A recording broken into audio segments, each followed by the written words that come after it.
चुनावों का वक्त ही ऐसा होता है कि इस वक्त में सरकार का खजाना खुलता है और जनता के लिए कई सौगातें आती।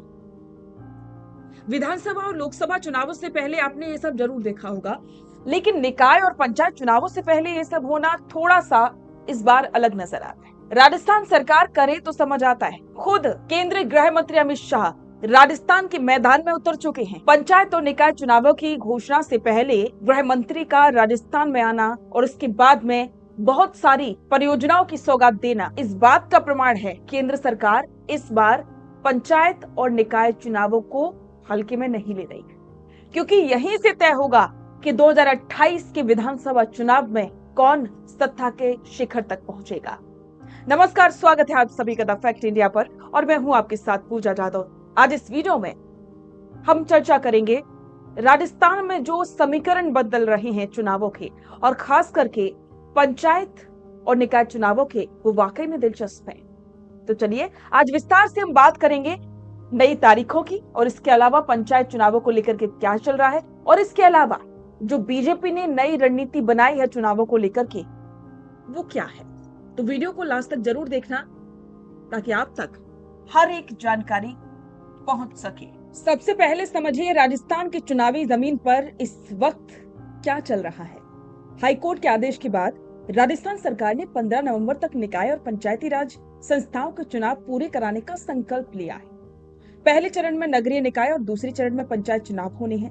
13 अगस्त को नगरीय निकायों के अध्यक्ष और जिला प्रमुखों की आरक्षण लॉटरी पहले ही पूरी हो चुकी है। अब 17 सितंबर को जिला परिषद सदस्य, प्रधान और पंचायत समिति सदस्य की लॉटरी है। 18 सितंबर सरपंच और वार्ड पंचों के पदों के लिए आरक्षण लॉटरी निकलेगी और इसके बाद 15 नवंबर को चुनाव प्रक्रिया पूरी करने की डेडलाइन है। जो आरक्षण लॉटरी पहले अगस्त में होनी थी उसे टाल करके अब 17 और 18 सितंबर कर दिया गया है। यानी कि सितंबर में तय होगा कि गांव की चौपाल पर किसकी किस्मत का ताला खुलेगा और नवंबर तक नई पंचायतें चुनी जाएंगी। यानी कि बीजेपी के पास जमीन पर माहौल बनाने के लिए बस कुछ ही हफ्तों का वक्त है।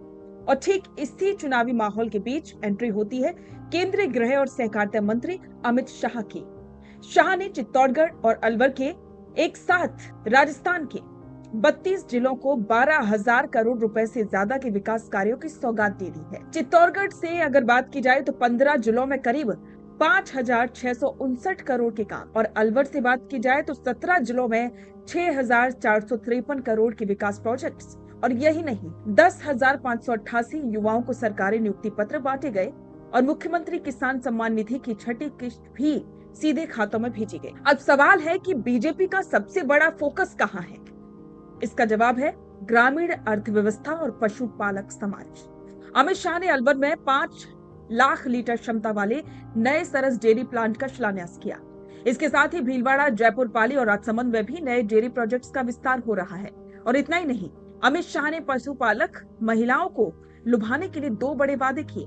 पहला, दूध का भुगतान 15 दिन की बजाय अब 7 दिन में सीधे खाते में होगा, और दूसरा, राजस्थान में ही जो है। और इसके अलावा एक और दूसरा बड़ा वादा है कि राजस्थान में ही सेक्स सॉर्टेड सीमेंट तैयार होगा ताकि गाय भैंसों में बछिया की संख्या बढ़े और दूध उत्पादन में क्रांति आए।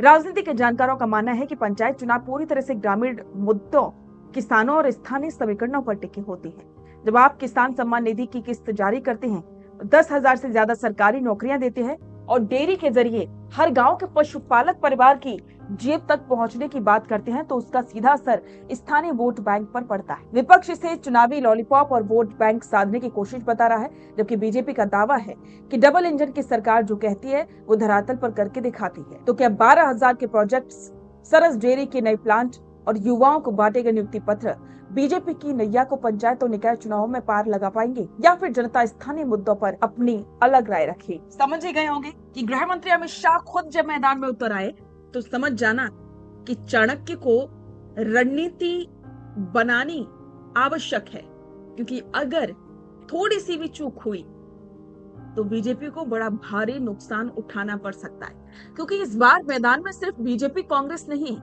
इस बार मैदान में और भी दूसरी पार्टियां हैं। इस बार मैदान में थोड़े अलग मुद्दे हैं, हवा कुछ अलग तरफ बह रही है। तो इस बार का जो पंचायत और निकाय चुनाव होगा वो विधानसभा चुनाव और लोकसभा चुनावों से भी ज्यादा दिलचस्प होने वाला है। तो इस पर आपके विचार कमेंट बॉक्स में साझा करें और बताएं कि आपके यहाँ पर पंचायत और निकाय चुनावों को लेकर के क्या कुछ मुद्दे चल रही हैं और कैसे तैयारियां चल रही हैं। कमेंट बॉक्स में बताएं और हर एक अपडेट के लिए बने रहें द फैक्ट इंडिया के साथ। अपना पॉडकास्ट शुरू करना चाहते हैं और चाहते हैं कि पहले दिन से उसे लाखों लोग देखें, तो अब ये पॉसिबल है जयपुर में।